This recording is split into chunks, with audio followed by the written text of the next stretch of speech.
سورہ بقرہ آیت نمبر 120۔ اعوذ باللہ من الشیطان الرجیم، بسم اللہ الرحمن الرحیم۔ ولن اور ہرگز نہیں،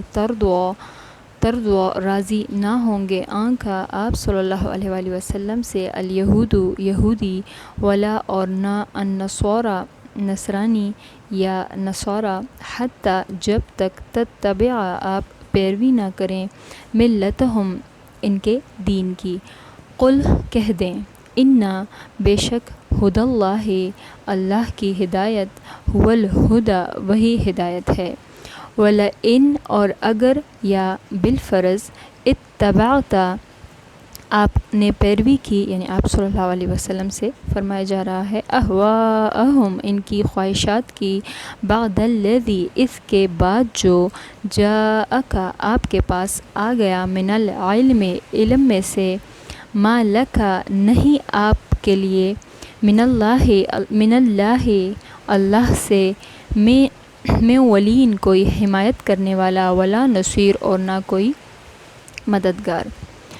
وَلَن تَرْضَىٰ اور ہرگز راضی نہ ہوں گے عنکا الیہود ولا النصارى آپ صلی اللہ علیہ وسلم سے، نہ یہودی اور نہ نصارہ،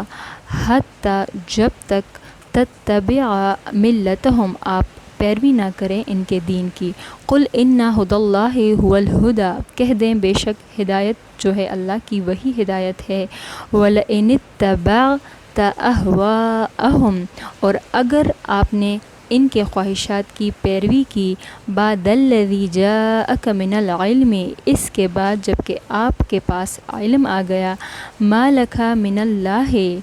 تو نہیں ہے آپ کے لیے اللہ کی طرف سے، من ولی ولا نصیر نہ کوئی حمایت کرنے والا اور نہ ہی کوئی مددگار۔